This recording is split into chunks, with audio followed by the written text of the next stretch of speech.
எப்படி மாநகராட்சி இன்னைக்கு எந்த லட்சணத்துல இருக்கு பாருங்க. குப்பை மாநகராட்சியாக மோசமான இடத்துல இந்த மாநகராட்சி மதுரை மாநகராட்சி இருக்கு. இதுக்கு ஆனா ஊழல் பண்ணவில்லை.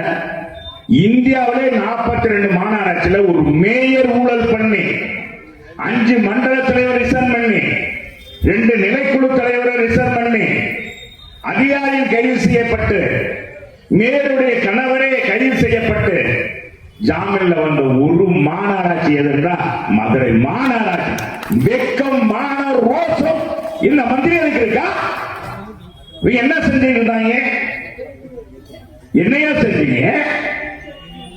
மக்களுடைய வரிப்பணத்தை சூறையாடி இருக்காங்க. வணிக கட்டடங்களுக்கெல்லாம் குடியிருப்போர் கட்டடம். அந்த கண்ணன் தான் வரி விதிப்பு குழு தலைவர். அவன் தலைமையில் எவ்வளவு தூரம் மோசம் நடந்திருக்கு என்பதை கண்டறியவும் இல்லை.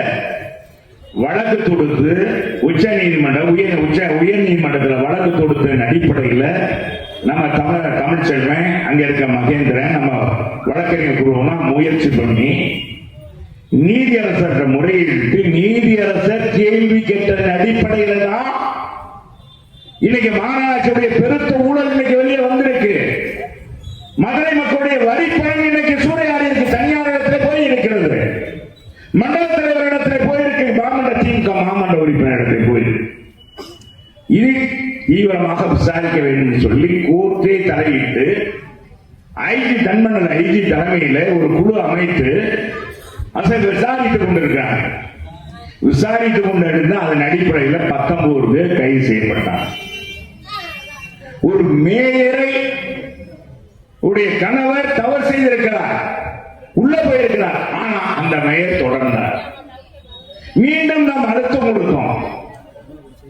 கணவர் கைது செய்யப்பட்டு மேயரை போய் தொடரலாம் என்று கேட்கின்ற பொழுது அப்புறமே சொல்றாங்க, இதையெல்லாம் நாங்க எதுக்காக செய்யறோம்? இந்த கட்சியே அதிமுகவையே கேள்வி கேட்டு தொடங்கப்பட்டதான் அந்த கட்சி. இத நம்ம சும்மா சொல்லி இந்திரா நம்ம மேயர் அவங்கள நீக்கவே இல்லை. இப்ப நம்ம திரும்ப அழுத்தம் கொடுத்ததன் அடிப்படையில் பாத்தீங்கன்னா இன்னைக்கு மேயர் ராஜினாமா பண்ணிட்டார். எல்லாருக்கும் உங்களுக்கு எல்லாம் தெரியும். மேயர் ராஜினாமா பண்ணி 2 வாரங்களுக்கு மேல ஆயிடுச்சு. 69 திமுக கவுன்சிலர் இருக்கான்.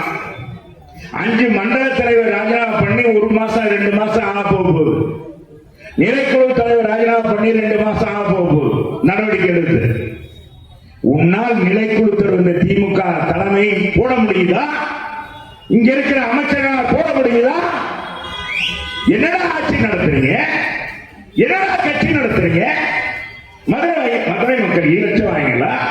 69 கவுன்சிலர் இருந்து ஒரு கவுன்சிலர் என தேர்ந்தெடுக்க 4-5 கவுன்சிலர் கூட இல்லையா தேர்ந்தெடுக்க முடியாது. ஒரு மேயரை தேர்ந்தெடுக்க துப்பு கட்ட ஆட்சி தானே இந்த ஆட்சி. 2 அமைச்சர் அறிவிக்கிறாங்களே, அவங்களுக்குள்ள ஈகோ பிரச்சனைன்னு பத்திரிகையில் சொல்றான். எனக்கு என்னமோ அது இருக்கிற மாதிரி தெரியல.